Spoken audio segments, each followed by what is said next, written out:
So Chief Davis is here. We'll talk a little bit about the incident that occurred last night on the far east side of town. Again, very early on in the investigation, so some questions we don't have the answers to, so give us some time with those things, okay? We'll give some time for some questions, and then at some point we got to get back to working through this investigation, so, okay? Good, thanks.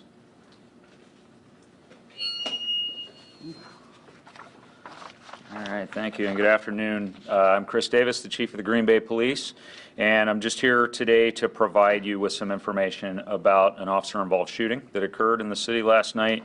Obviously, as Captain Allen mentioned, we still have a great deal of investigative work to do, so what I wanted to do with this time is just provide you with the information as we know it and share the things that we can with you.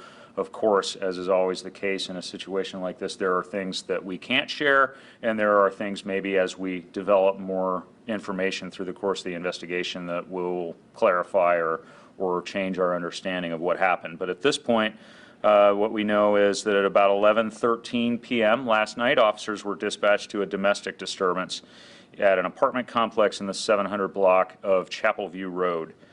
Officers developed information about a suspect who had left the area and was believed to be armed with a handgun. At some point while the officers were there at the scene, the suspect returned. There was a very brief interaction with the suspect, who then ran to a vehicle and got in it and left. Officers at this point allowed him to leave just to avoid escalating the situation. We already knew who he was. But after a short time, the officers who were still on the scene observed the suspect attempting to come back to the address in the same car.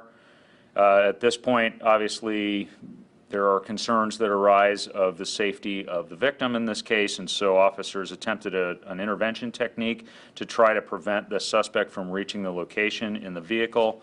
The suspect was able to get near the location and then exited the car with a handgun. Officers attempted to negotiate for quite a while with the suspect. At one point, the suspect retrieved what looked like a beer from the trunk and drank that during his interaction with the officers. And then at another point in this interaction, the suspect actually fired a round from the handgun into the air in the presence of the officers. He then got back into the car and fled the scene, and again, out of an effort to avoid escalating the situation since he was leaving the area, officers chose not to pursue him, and the officers remained in the area.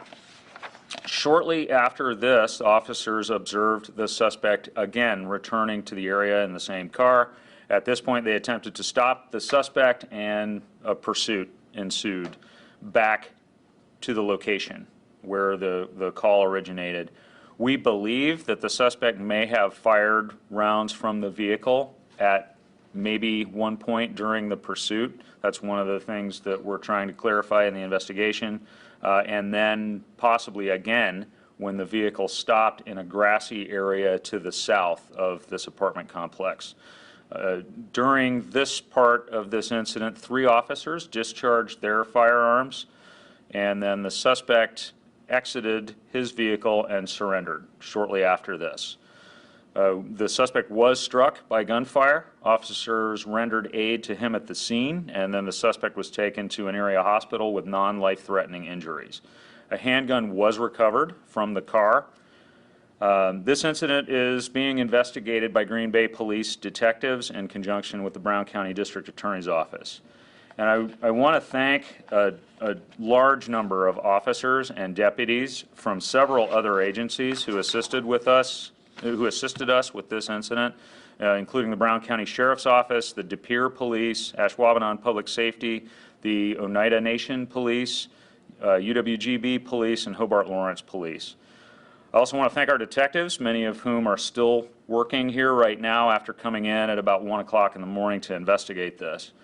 And while it's still early in the investigation, and I never want to prejudge the outcome of an investigation this large and complex, I have to say that right now, based on the information I have, that I think our officers were confronted with a very difficult and a very dangerous situation. I think they worked together as a team, and I think they worked commendably under very tense and rapidly evolving circumstances to resolve this incident and as safely as possible and to protect the public. So we will continue to investigate you, obviously, as this investigation goes on, and that's what I know at this point. I'm happy to try to answer any questions that you might have. Chief, do we know the relationship between the suspect and the person who was calling from the home? I can't comment on that detail in the investigation right now because obviously there is an investigation into the initial domestic disturbance that happened and then all of the stuff that came after that, so it wouldn't be appropriate for me to get into quite that much detail right now. We know that suspect make any specific threats, promises to do certain acts? That, unfortunately, is another detail that I can't really go into. One of the things that we have to be mindful of in situations like this is we still have a number of people still to interview, including the involved officers. So, again, I have to be careful about specific details that I go into, but that's certainly something that the investigation will want to flesh out. I can tell you that there is some history with the Green Bay Police Department with this individual, yes. I can't go into details as to what at this point, but yes, there is. How's the victim doing? Were they injured at all, or have you spoke with them? I can't comment about injuries to people, obviously, and I can't speak for somebody that I haven't actually talked to. Certainly, you know, this is, for anyone that this kind of thing happens to, this is a traumatic incident.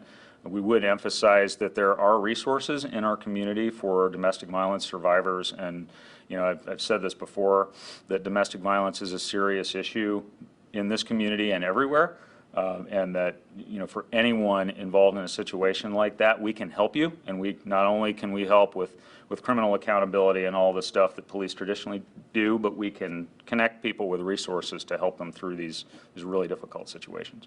Is there anything the public or the surrounding neighborhoods can know in order to, you know, stay safe and from this scary situation last night? At this point, no, there's no ongoing threat to the public. We did put out a geographical boundary notification to cell phones for people to shelter in place while this was going on, and then we lifted that once we resolved the situation. But at this point, there's no ongoing threat to the public. How big a response did you guys put together to this? Well, this used obviously all of the on-duty police resources in the city at the time, and then a whole lot of us came in from home. Obviously, most of our detective division came in, most of our command staff, and then again, probably most of the officers working in Brown County got involved in this. I know I was at the scene and saw officers from all over the county. I know you said that this was a difficult situation for your officers, a lot of coming and going, even though it was the right decision to let this suspect kind of come and go. How hard is that for you guys to sit and say, we have to be patient even though we'd like to end this or take care of this now? Well, we train our officers to constantly evaluate risk, and number one, to constantly evaluate risk, and number two, to have an objective for whatever it is that they're doing. And you weigh that risk against that objective, and you know, it's a judgment call sometimes, and it's a very difficult one to make, often based on incomplete information under stressful circumstances where you don't have a lot of time to make that decision. But that's why we train our officers as thoroughly as we do to make those decisions and get the right answers. Will there be an updated press release coming out in the next few hours, maybe tomorrow morning? I'm not sure what the timing will be of an updated release. It may be Monday at this point, because we still have, like I said, you know, we have a number of our officers still to interview, a whole lot of video evidence to sort through, because obviously there's body-worn cameras, there are cameras in all of our patrol cars, and then we've gotten some video from community members. So there's so much work to do. I think it's probably going to be more like Monday. Why was it not initially stated that it was an officer-involved shooting and then 3 officers murdered? Yeah, and you know, normally we won't, in an initial release for something like this, we won't get into details about numbers of officers and those kind of things, because, you know, what I've seen happen before is you put out details like that early on, and then you end up changing them because, you know, for example, the phone call that I got about this in the middle of the night, the details actually ended up being different when I got to the scene. And so we always try to balance and put out as much information as we can while respecting the integrity of the investigative process and not putting out information so early that it turns out that a lot of that information is inaccurate That's why it's not that we're trying to hold out on media or anything like that. It's just that, there's a balance between getting information out timely so people know what's going on, but also being as accurate as we can in something as complex as this. Once officers confiscated the weapon, were you able to confirm that it was loaded with live ammunition? At this point, I don't want to speak to those specific details, but I will tell you this was an actual functioning firearm. All right, we'll take one more, and then we'll get back to our business. Officers involved in the shooting, are they on leave now, or what's their status? It is standard procedure in a case like this that involved officers will be on paid administrative leave while we work our way through the investigation, and then of course there's a process to bring them back into the organization and in a way that's healthy for them. Of course, when something like this happens, it's traumatic and people process it in different ways, and so we try to tailor the support that we give to our folks so that they're cared for as they come back from that leave. But yeah, they'll be on paid administrative leave. But we and our readers shouldn't assume wrongdoing because somebody's on leave. No, absolutely not. And it is standard practice among police departments, and it's actually just, even in terms of wellness and mental health, for people not to be put right back to work answering police calls right after something like this. So no, you definitely don't want to infer any wrongdoing from the fact that they're on administrative leave. All right, All right. thank you, folks. Thanks, everybody.